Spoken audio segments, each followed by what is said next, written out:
سوال یہ ہے کہ اگر مولا متقیان امیر المومنین علی بن ابی طالب علیہ السلام اور جناب سیدہ صلوات اللہ علیہ پر اس قدر مظالم ڈھائے گئے تو مولا کائنات تو فاتح خیبر تھے، فاتح خندق تھے، فاتح احد تھے، فاتح بدر تھے، تو کیا وہ ان مظالم کے سامنے خاموش ہو گئے؟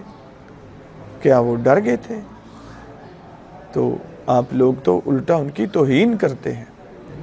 سب سے پہلے یہ معلوم ہونا چاہیے کہ یہ سوال جو کیا جا رہا ہے کہ امیر المومنین نے تلوار کیوں نہیں اٹھائی، کیا وہ ڈر گئے، یہ سوال باقی انبیاء علیہم السلام کے لیے کیوں نہیں کیا جاتا؟ کیا انبیاء میں شجاعت کم تھی؟ کون سے نبی نے اس طرح تلوار اٹھائی ہے سوائے جہاد کے مورد کے؟ ان انبیاء نے تلواریں اٹھائیں جو آج آپ صرف اور صرف مولا کائنات امیر المومنین پہ صرف یہ بات کرتے ہیں کہ لوگوں کو بہکانے کے لیے؟ اس طرح ممکن نہیں ہے، کیونکہ امیر المومنین تو خود فرماتے ہیں کہ میرے لیے انبیاء کا اسوہ موجود ہے۔ انبیاء پر ظلم ڈھائے گئے اور انبیاء نے جواب میں تلوار نہیں اٹھائی۔ اعوذ باللہ من الشیطان الرجیم، بسم اللہ الرحمن الرحیم۔ شیعہ کے ایک بہت معتبر عالم جن کی آپ ویڈیوز دیکھتے رہتے ہیں، یوٹیوب پہ آتی رہتی ہیں، اور ان کا ایک چینل بھی ہے فروغ ولایت کے نام سے ان کا چینل ہے۔ ان کی کچھ ویڈیوز آئیں جس میں ایک یہ تھا کہ اماں فاطمہ زہرا سلام اللہ علیہا کے گھر پہ حملہ ہوا، ابو بکر صدیق عمر کے کہنے پر عمر فاروق رضی اللہ تعالیٰ نے کیا، تو اس پر حضرت علی نے آگے سے جواب جہاد کیوں نہیں کیا؟ حالانکہ شیعہ کی معتبر کتابوں میں کچھ اور ہے، جو کچھ یہ کہہ رہے ہیں، کچھ اور کہہ رہے ہیں۔ یہ سب سے پہلی بات یہ ہے کہ ہمارا یہ اعتراض ہوتا ہے ان پر کہ حضرت علی رضی اللہ عنہ نے آگے سے جہاد کیوں نہیں کیا؟ تو انہوں نے 3 ٹائپ بتائیں کہ ایک ہوتا ہے صبر، ایک ہوتا ہے جہاد، اور ایک ہوتا ہے معجزہ۔ ہر چیز کے الگ لوازمات ہیں، الگ شرائط ہیں۔ تو حضرت علی کے پاس صبر کے علاوہ اور کوئی رستہ نہیں تھا، اس لیے کہ آپ کے پاس فوج بھی نہیں تھی اور آپ کی آزمائش بھی نہیں تھی۔ دیکھیں، یہ کوئی جو منطقی جواب تھا، اس کا حقیقت سے کوئی واسطہ نہیں ہے۔ شیعہ کی معتبر کتابوں کے اندر موجود ہے کہ گھر کے اوپر حملہ ہو جائے، نبی کریم صلی اللہ علیہ وسلم کا فرمان ہے کہ اپنا گھر کی عزت بچانے کے لیے اور اپنے گھر کے اوپر حملے کا دفاع کرتے ہوئے آپ لوگ لڑتے ہوئے اگر شہید ہو جاؤ تو وہ شہادت ہوتی ہے، اور وہ شہادت اکبر ہے۔ بعض شیعوں کی کتب کے اندر میں آپ کو دکھا دوں گا، کثیر کتب کے اندر شیعوں کی کتب میں یہ بات موجود ہے کہ اپنے گھر اور اپنے اہل و عیال کی حفاظت کرتے ہوئے اگر کوئی شہید ہو گیا تو وہ شہید ہے، اور اللہ کی راہ میں وہ شہید ہوا اور اسے جنت میں جگہ دی جائے گی۔ اور یہ فرمان شیعہ کی معتبر کتابوں کے اندر موجود ہے۔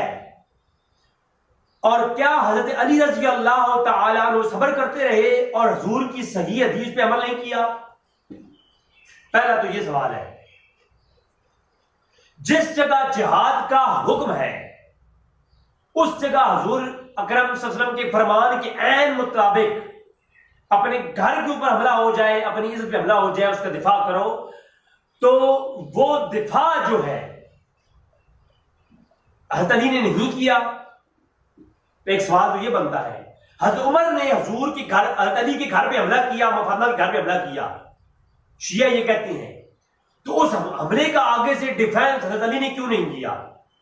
تو وہ کہتے ہیں صبر کیا، ان کے پاس ہتھیار نہیں تھے، فوج نہیں تھی، اس لیے۔ تو بھائی یہ صبر کیسے کیا؟ حضور کا تو حکم ہے جہاد کرو۔ اچھا، پہلی بات یہ تھی کہ وہاں پر بنو ہاشم کو چاہیے تھا کہ ان کی عزت پہ حملہ ہو رہا ہے، اب فاطمہ کے گھر میں آگ لگائی جا رہی ہے، اما فاطمہ کو زد و کوب کیا جا رہا ہے، ان کو دھکا دیا جا رہا ہے، ان کے اوپر تشدد کیا جا رہا ہے، اور حضرت علی کھڑے ہو کے دیکھ رہے ہیں، صبر کر رہے ہیں. یہ بات فہم سے بھی دور ہے، یہ بات ماننے کے قابل ہی نہیں ہے. جو شیعہ عالم صاحب صبر کی تعلیم دے رہے ہیں نا، یہ جو فلسفہ نکال رہے ہیں.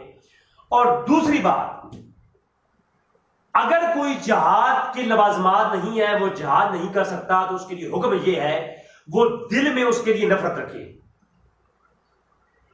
تو کیا ابوبکر صدیق کے لیے حضرت علی کی دل میں نفرت تھی؟ نعوذ باللہ. عمر فاروق کے لیے نفرت تھی. ساری عمر، میں آج سے پہلے جو باغ فتح پر ایپیسوڈ اپلوڈ کیے ہیں، حضرت علی کا آپ دیکھو، مقام دیکھو. حضرت علی ہمیشہ جو ہے تعریفیں کرتے ہیں ابوبکر و عمر کی. تو کیا انہوں نے اما فاطمہ کے گھر پہ حملے کیے اور حضرت علی ان کی تعریفیں کرتے رہے ہیں؟ اگر کوئی کہے کہ جی یہ تقیہ کیا ہے نعوذ باللہ من ذالک، تو حضور نے فرمایا ایسا شخص جو بظاہر میں کچھ ہو اور اندر سے کچھ ہو تو ایسا شخص منافق ہے. جو دو چہروں والا ہو وہ تم میں سب سے بدترین شخص ہے. بخاری اور مسلم کی متفق علیہ حدیث. اور اس کے علاوہ قرآن کریم میں سورہ بقرہ کی آیت نمبر 14 میں فرمایا وَإِذَا لَقُوا الَّذِينَ آمَنُوا قَالُوا آمَنَّا وَإِذَا خَلَوْا إِلَىٰ شَيَاطِینِهِمْ، کہ وہ لوگ جو کچھ کے پاس بیٹھتے ہیں تو ان کے ہو جاتے ہیں، اور کچھ کے پاس بیٹھتے ہیں تو کہتے ہیں ہم تمہارے ساتھ ہیں. جو دوغلا پن اختیار کرتے ہیں، اللہ اکبر، قرآن کریم انہیں جو ہے سب سے بدترین مخلوق ڈکلیئر کر رہا ہے. منافقین میں ان کا جو ہے ان کو ڈکلیئر کر رہا ہے. تو کیا اس علامہ صاحب کو کہنے کا مطلب یہ ہے کہ حضرت علی نے دوغلا پن کیا نعوذ باللہ من ذالک، کہ بظاہر میں مولا علی کچھ تھے اور بظاہر میں کچھ تھے، اندر سے کچھ تھے؟ دور ابوبکر کے اندر ساری نمازیں مولا علی ابوبکر صدیق کے پیچھے پڑھتے رہے. بلکہ میں نے جو ہے یہ حوالہ ریفرنس دیا تھا کہ امام قاضی ابو یوسف نے کتاب الآثار کے اندر روایت لائی امام اعظم حنیفہ کے سند کے ساتھ کہ حضرت علی سے کسی نے کہا کہ اے علی آپ سب سے افضل ہیں، آپ سب سے افضل ہیں.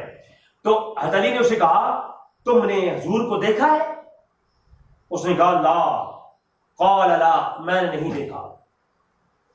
حضرت علی نے فرمایا تم نے ابو بکر و عمر کو دیکھا ہے؟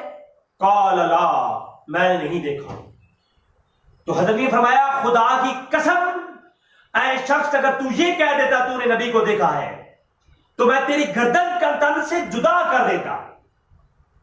تیری گردن تن سے جدا اس لیے کر دیتا کہ مجھ سے افضل ہے نبی کریم صلی اللہ علیہ وآلہ وسلم. اور اگر اے شخص تو یہ کہہ دیتا کہ تو نے